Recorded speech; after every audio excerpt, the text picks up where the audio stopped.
Hello everyone, welcome to this YouTube online class. In this video, we shall discuss a novel by R.K. Narayan, that is The English Teacher, which is prescribed for BA 4th semester Basic English of Rani Chennamma University, Belagavi.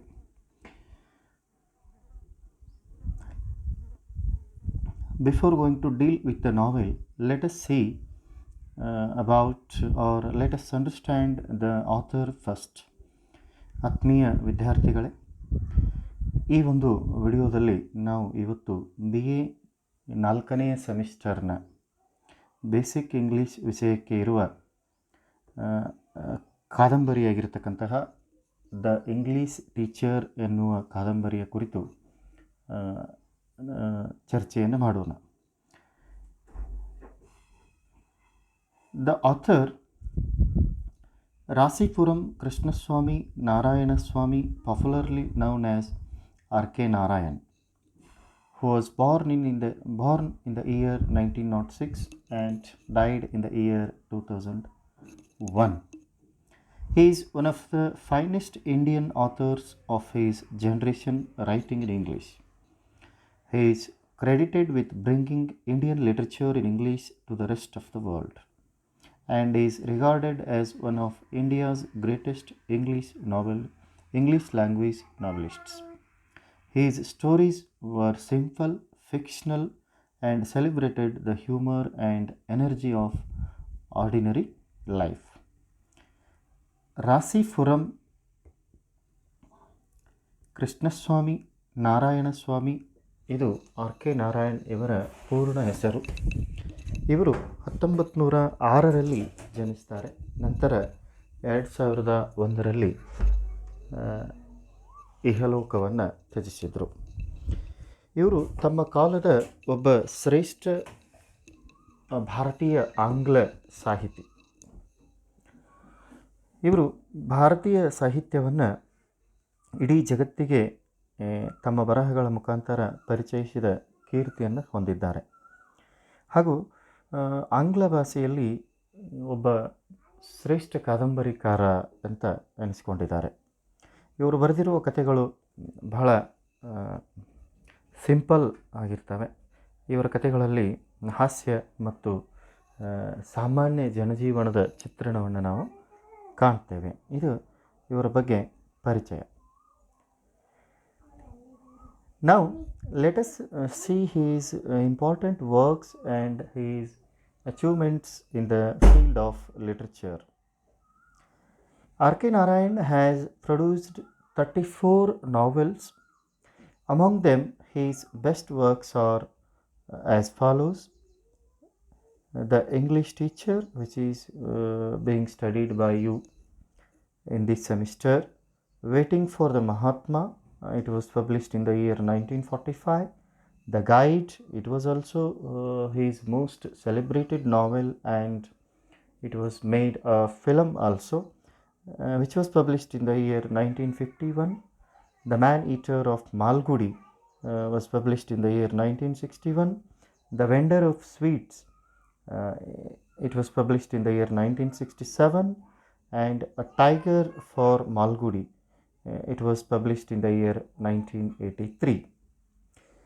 ಇನ್ನು R.K. Narayan ಅವರ ಕೃತಿ ಮತ್ತು ಸಾಹಿತ್ಯಿಕ ಸಾಧನೆಗಳನ್ನು ನಾವು ನೋಡೋದಾದರೆ, ಇವರು ಸುಮಾರು 34 ಕಾದಂಬರಿಗಳನ್ನು ರಚನೆ ಮಾಡಿದ್ದಾರೆ. ಅವುಗಳಲ್ಲಿ ಶ್ರೇಷ್ಠ ಕಾದಂಬರಿಗಳು ಯಾವುವು ಅಂತಂದರೆ, ಈಗ ನೀವು ಅಧ್ಯಯನ ಮಾಡುವಂತಹ the English teacher, waiting for the Mahatma 1945ರಲ್ಲಿ ಪ್ರಕಟಗೊಂಡಿರುವಂಥದ್ದು, 1958ರಲ್ಲಿ ಪ್ರಕಟಗೊಂಡ ದ ಗೈಡ್, ಇದು ಇವರ ಬಹಳ ಶ್ರೇಷ್ಠ ಕಾದಂಬರಿ. ಈ ಕಾದಂಬರಿಯನ್ನು ಸಿನಿಮಾ ಕೂಡ ಮಾಡಲಾಗಿದೆ, ಚಲನಚಿತ್ರವನ್ನಾಗಿ ಮಾಡಲಾಗಿದೆ. 1961ರಲ್ಲಿ ಇವರ the man eater of Malgudi ಕೃತಿ ಪ್ರಕಟಗೊಂಡಿದೆ. ಹಾಗೆ 1967ರಲ್ಲಿ ದ ವೆಂಡರ್ ಆಫ್ ಸ್ವೀಟ್ಸ್ ಪ್ರಕಟಗೊಂಡಿದೆ. 1983ಯಲ್ಲಿ ದ ಟೈಗರ್ ಫಾರ್ ಮಾಲ್ಗುಡಿ ಎನ್ನುವ ಕೃತಿ ಪ್ರಕಟಗೊಂಡಿದೆ. ಇವು ಇವರ ಕೃತಿ ಮತ್ತು ಸಾಧನೆಗಳು. He has also published shortened modern prose version of two Indian epics, the Ramayana in the year 1972 and the Mahabharata in the year 1978. ಇವರು ಭಾರತದ ಶ್ರೇಷ್ಠ ಕಾವ್ಯಗಳಾದ ಮಹಾಕಾವ್ಯಗಳಾದ ರಾಮಾಯಣ ಮತ್ತು ಮಹಾಭಾರತವನ್ನು ಕಥಾರೂಪದಲ್ಲಿ 1972 ಮತ್ತು 78ರಲ್ಲಿ ಪಬ್ಲಿಷ್ ಮಾಡಿದ್ದಾರೆ. Narayan received Sahitya Academy Award for the Guide in the year 1958, and he is also the recipient of Padma Bhushan Award, which was awarded in the year 1964 to him. And he has also got A.C. Benson Medal by the British Royal Society of Literature in the year 1980. ವಿದ್ಯಾರ್ಥಿಗಳೇ, R K Narayan ಅವರು ಒಬ್ಬ ಶ್ರೇಷ್ಠ ಬರಹಗಾರ ಅಂತ ನಾನು ಆಗಲೇ ಹೇಳ್ತಾ ಇದ್ದೆ. ಇವರು ಅನೇಕ ಪ್ರಶಸ್ತಿಗಳನ್ನು ತಮ್ಮ ಕೃತಿಗಳಿಗೆ ಪಡೆದಿದ್ದಾರೆ. ಇವರು ಬರೆದಿರ್ತಕ್ಕಂತಹ ದ ಗೈಡ್ ಎಂಬ ಕೃತಿ ಕಾದಂಬರಿ ಸಾಹಿತ್ಯ ಅಕಾಡೆಮಿ ಪ್ರಶಸ್ತಿಯನ್ನು 1958ರಲ್ಲಿ ಪಡೆದಿದೆ. ಹಾಗೆಯೇ ಇವರು 1964ರಲ್ಲಿ ಪದ್ಮಭೂಷಣ ಪ್ರಶಸ್ತಿಯನ್ನು ಪಡೆದರು. 1980ರಲ್ಲಿ A.C. ಬೆನ್ಸನ್ ಮೆಡಲ್ ಎಂಬುವ ಮೆಡಲನ್ನು ಅಥವಾ ಪದಕವನ್ನು ರಾಯಲ್ ಸೊಸೈಟಿ ಆಫ್ ಲಿಟ್ರೇಚರ್ ಎಂಬ ಬ್ರಿಟಿಷ್ ಸಂಸ್ಥೆಯಿಂದ ಪಡೆದರು. He was also nominated for the Nobel Prize in Literature multiple times, but unfortunately he did not receive it. And he is also nominated to Rajya Sabha in 1989. ಶ್ರೀಯುತರು Nobel ಪಾರಿತೋಷಕ್ಕೆ ನಾಮನಿರ್ದೇಶನವನ್ನು ಗೊಂಡಿದ್ದರು ಹಲವಾರು ಬಾರಿ. ಆದರೆ ಇವರು Nobel ಪಾರಿತೋಷಿಕವನ್ನು ಪಡೆದುಕೊಳ್ಳಲಾಗಲಿಲ್ಲ. ಹಾಗೆ ರಾಜ್ಯಸಭೆಗೂ ಕೂಡ ಇವರು 1989ರಲ್ಲಿ ನಾಮನಿರ್ದೇಶನಗೊಂಡಿದ್ದರು.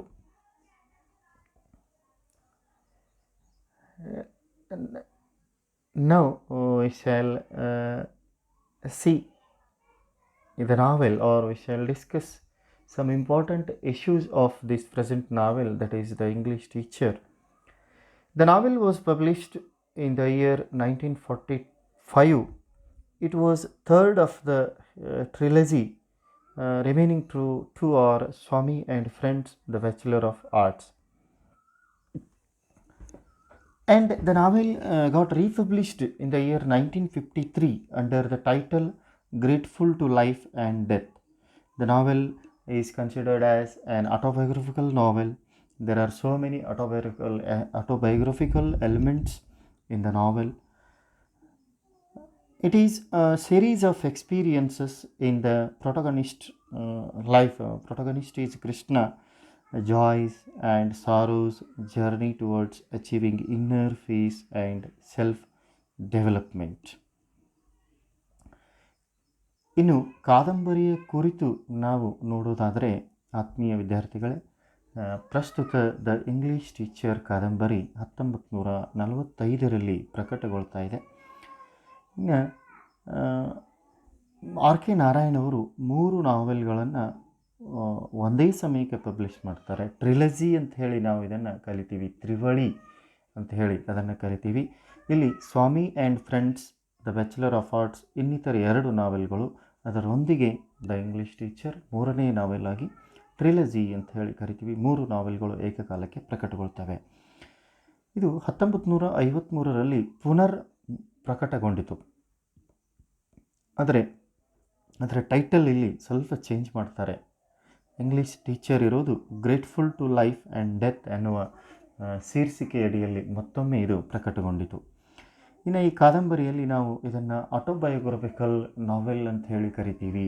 ಯಾಕೆ ಅಂತಂದರೆ, ಆಟೋಬಯೋಗ್ರಫಿಕಲ್ ಅಂದರೆ ಜೀವನ ಚರಿತ್ರೆ, ಅಥವಾ ಇಲ್ಲಿ ನಾರಾಯಣ್ ಅವರು ತಮ್ಮ ವೈಯಕ್ತಿಕ ಜೀವನದಲ್ಲಿ ಆದಂತಹ ಘಟನೆಗಳನ್ನು ಇಲ್ಲಿ ಬರುವ ಪಾತ್ರಗಳ ಮುಖಾಂತರ ಚಿತ್ರಿಸ್ತಾ ಹೋಗ್ತಾರೆ. So there are so many personal elements, personal incidents that have taken place in this novel.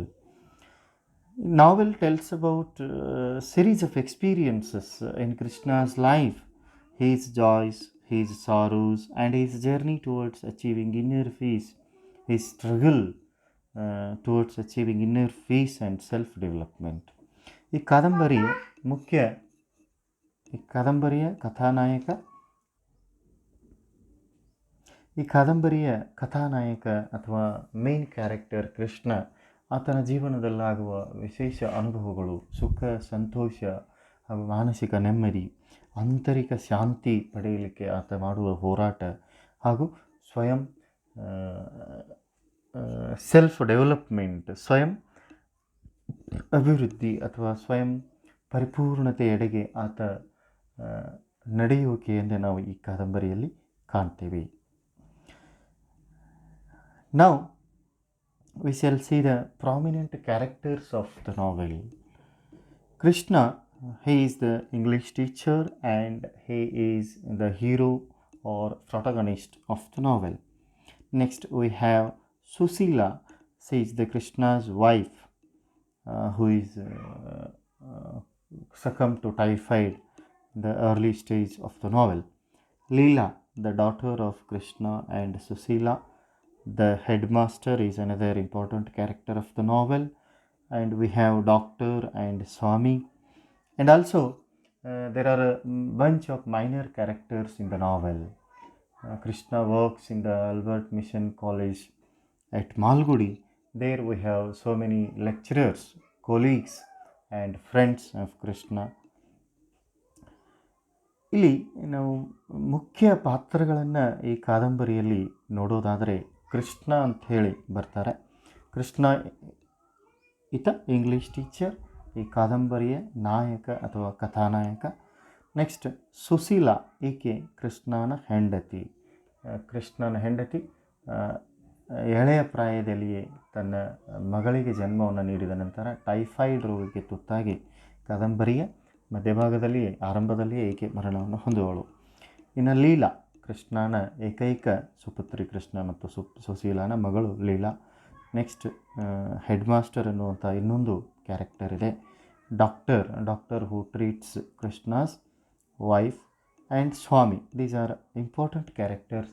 ಇದರ ಜೊತೆಗೆ ನಾವು ಕೃಷ್ಣ ಕೆಲಸ ಮಾಡುವ ಆಲ್ಬರ್ಟ್ ಮಿಷನ್ ಕಾಲೇಜ್ ಎನ್ನುವ ಕಾಲೇಜ್ನಲ್ಲಿ ಬೇರೆ ಬೇರೆ ವಿಭಿನ್ನ ರೀತಿಯ ಪಾತ್ರಗಳನ್ನು ಕಾದಂಬರಿಯಲ್ಲಿ ನೋಡ್ತೀವಿ. ಅವುಗಳನ್ನು ಮೈನರ್ ಕ್ಯಾರೆಕ್ಟರ್ಸ್ ಅಂತೇಳಿ ನಾವು ಕರಿತೀವಿ.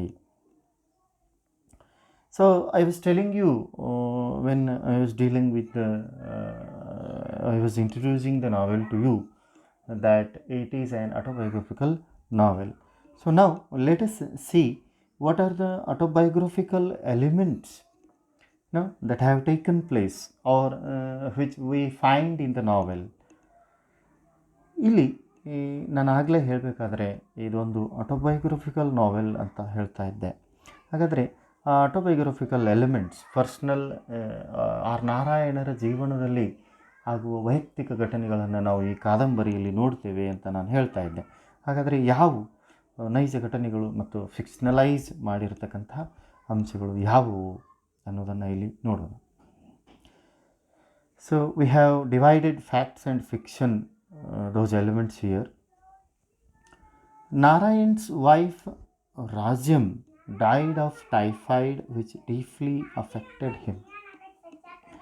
So here in this novel, Krishna's wife Susila died of typhoid after 5 years of marriage, and Krishna is also deeply affected by the loss of his wife. ವಿದ್ಯಾರ್ಥಿಗಳ ನಿಜ ಜೀವನದಲ್ಲಿ ನಡೆದ ಘಟನೆ ಮತ್ತು ಕಾದಂಬರಿಯಲ್ಲಿ ಬರುವ ಘಟನೆಗಳನ್ನು ಇಲ್ಲಿ ತಾಳೆ ಮಾಡಲಾಗಿ ನಾರಾಯಣ್ ಆರ್ ಕೆ ನಾರಾಯಣ್ ಅವರ ಹೆಂಡತಿ ರಾಜ್ಯಂ ಎನ್ನುವವಳು ಟೈಫಾಯ್ಡ್ನಿಂದ ಬೇಗನೆ ನಿಧನ ಹೊಂದುತ್ತಾರೆ. ಅದು ಆರ್ ಕೆ ನಾರಾಯಣ್ ಅವರ ಮೇಲೆ ಅತ್ಯಂತ ಪರಿಣಾಮವನ್ನು ಬೀರ್ತದೆ. ಹಾಗೆ ಇಲ್ಲಿ ನಾವೆಲ್ದಲ್ಲಿಯೂ ಕೂಡ, ಕಾದಂಬರಿಯಲ್ಲಿಯೂ ಕೂಡ ಕೃಷ್ಣನ ಹೆಂಡತಿ ಸುಶೀಲಾ ಅನ್ನುವವಳು ಮದುವೆಯಾದ 5 ವರ್ಷಕ್ಕೆ ಟೈಫಾಯ್ಡ್ ರೋಗಕ್ಕೆ ತುತ್ತಾಗ್ತಾಳೆ. This is the first autobiographical element that we can notice in the novel. Next, Narayan was concerned for their daughter Hema, who was only 3 years old when he lost his wife. Krishna too was worried about Leela's upbringing. ಎರಡನೇ ಅಂಶ, ನಾರಾಯಣ ಅವರಿಗೆ ಒಬ್ಬಳೇ ಮಗಳಿರ್ತಾಳೆ ಹೇಮಾ. ತಮ್ಮ ಹೆಂಡತಿಯನ್ನು ಕಳೆದುಕೊಂಡ ನಂತರ ಅವರು ಮಗಳ ಬಗ್ಗೆ ವಿಪರೀತ ಕಾಳಜಿಯನ್ನು ವಹಿಸ್ತಾರೆ. ಹಾಗಾಗಿ ಇಲ್ಲಿ ಅದೇ ಒಂದು ಘಟನೆ ಈ ಕಾದಂಬರಿಯಲ್ಲಿ ನಾವು ನೋಡ್ತೀವಿ. ಕೃಷ್ಣನೂ ಕೂಡ ಒಬ್ಬ ಲೀಲಾ ಎನ್ನುವ ಮಗಳನ್ನು ಹೊಂದಿರ್ತಾನೆ. ಆಕೆಯ ಬಗ್ಗೆ ವಿಶೇಷವಾದ ಕಾಳಜಿ ಮತ್ತು ಚಿಂತೆಯನ್ನು ಇಲ್ಲಿ ಕೃಷ್ಣ ಮಾಡ್ತಾನೆ. Narayan was obsessed by the thought of communicating with her. See, though Narayan's wife was not with her, but Narayan was obsessed. He wanted to talk with the soul of his wife. So the same incident occurs in the novel The English Teacher. Krishna tries to communicate with the soul of his dead wife.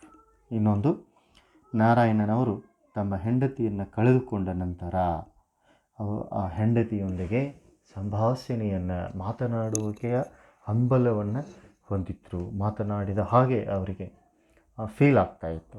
ಈ ಕಾದಂಬರಿಯಲ್ಲಿಯೂ ಕೂಡ ನಾವು ಅದನ್ನೇ ಗಮನಿಸ್ತೀವಿ.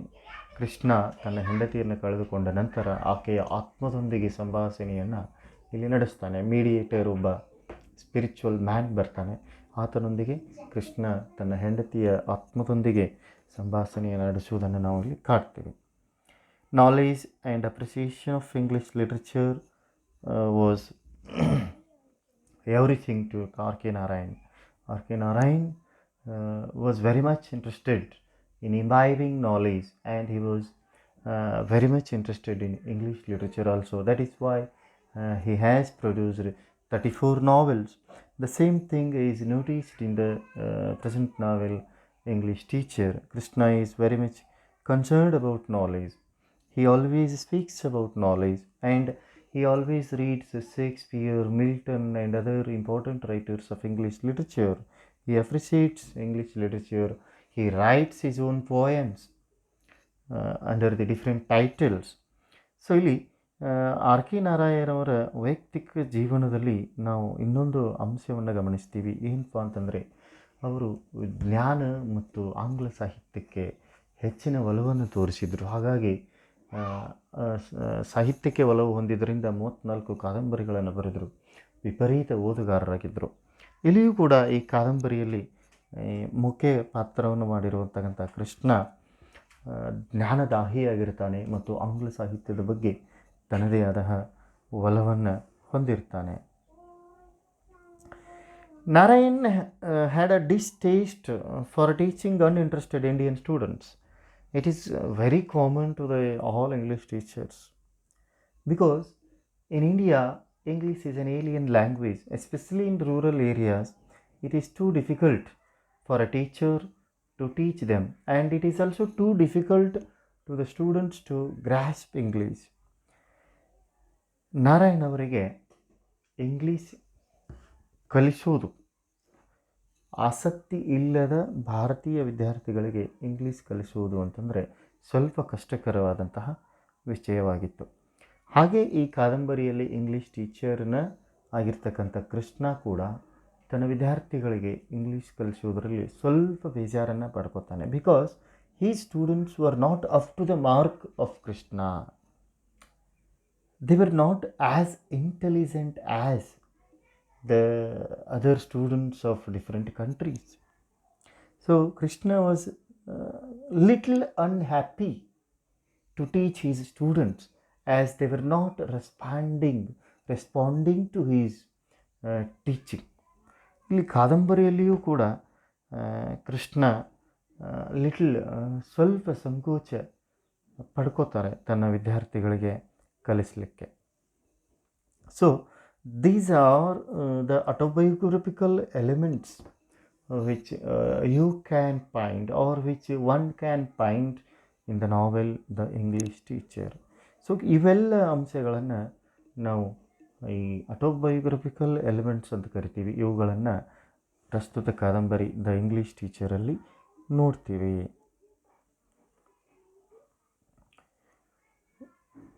And we have one more concept, or one more thing to be discussed here.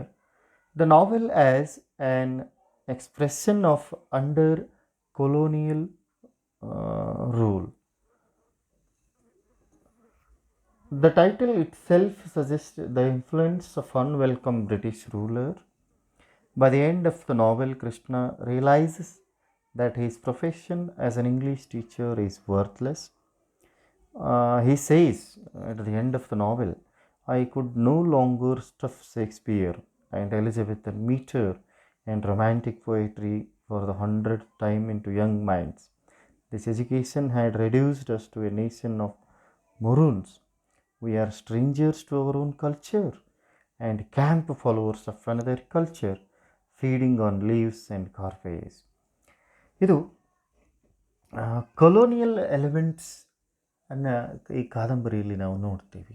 ಏನು colonial elements ಅಂತಂದರೆ, ಎಲ್ಲೆಲ್ಲಿ ಬ್ರಿಟಿಷರು ಆಳ್ವಿಕೆಯನ್ನು ಮಾಡಿದರೋ ಬೇರೆ ಬೇರೆ ದೇಶದಲ್ಲಿ, ಅವರು ತಮ್ಮದೇ ಆದಂತಹ ಒಂದು ಸಂಸ್ಕೃತಿಯನ್ನು, ತಮ್ಮದೇ ಆದಂತಹ ಒಂದು ಆಚಾರವನ್ನು, ತಮ್ಮದೇ ಆದಂತಹ ಶಿಕ್ಷಣ ಪದ್ಧತಿಯನ್ನು ಪರಿಚಯ ಮಾಡಿ ಅವುಗಳನ್ನು ತಾವು ವಸಾಹತುಗಳನ್ನು ಮಾಡಿಕೊಂಡಿರ್ತಕ್ಕಂತಹ ರಾಷ್ಟ್ರಗಳ ಜನತೆಯ ಮೇಲೆ ಒತ್ತಾಯಪೂರ್ವಕವಾಗಿ ಪ್ರೇರೇಪಿಸಿ ಹೋಗಿಬಿಟ್ರು.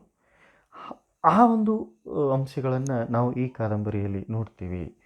ದ ಟೈಟಲ್, ನಾವು ಈ ಕಾದಂಬರಿಯ ಶೀರ್ಷಿಕೆಯನ್ನು ನೋಡಿದಾಗ ಇಂಗ್ಲೀಷ್ ಟೀಚರ್ ಅಂತೇಳಿ ಇಂಗ್ಲೀಷ್ ಅನ್ನುವ ಪದವನ್ನು ಇಲ್ಲಿ ಬಳಸ್ತಾರೆ. English is not our own tongue, English is not our mother tongue.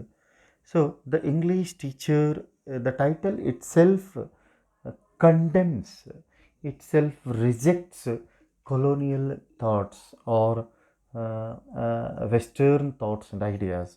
So ಟೈಟಲನ್ನು ನಾವು ನೋಡಿದಾಗ ಇಂಗ್ಲೀಷ್ ಟೀಚರ್ ಅಂತ ಹೇಳಿ ಬಳಸ್ತಾರೆ. ಈ ಟೈಟಲಲ್ಲಿನೇ ನಾವು ಆ ಬ್ರಿಟಿಷರ ಒಂದು ಪ್ರಭಾವವನ್ನು ಕಡೆಗಣಿಸುವ ವಿಚಾರವನ್ನು ಇಲ್ಲಿ ನೋಡ್ತೀವಿ. ಈ ನಾವೆಲಿನ ಮುಕ್ತಾಯಕ್ಕೆ ಬಂದಾಗ ಕಾದಂಬರಿಯ ಹೀರೋ, ಕಥಾನಾಯಕ ಕೃಷ್ಣ ಇಂಗ್ಲೀಷ್ ಟೀಚರ್ ಜಾಬನ್ನು ಬಿಟ್ಟುಬಿಡ್ತಾನೆ.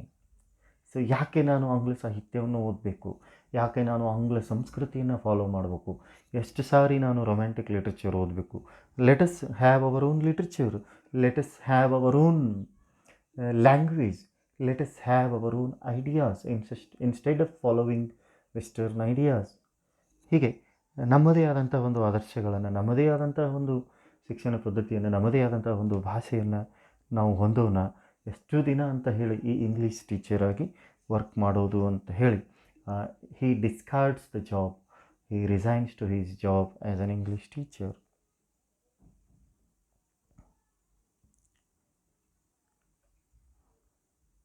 So we shall stop here.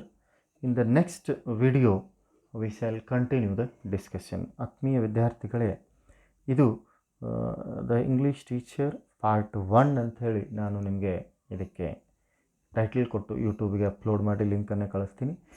Next ವಿಡಿಯೋದಲ್ಲಿ ಇದರ ಮುಂದಿನ ಭಾಗವನ್ನು ಚರ್ಚೆ ಮಾಡೋಣ. ಧನ್ಯವಾದಗಳು. Thank you.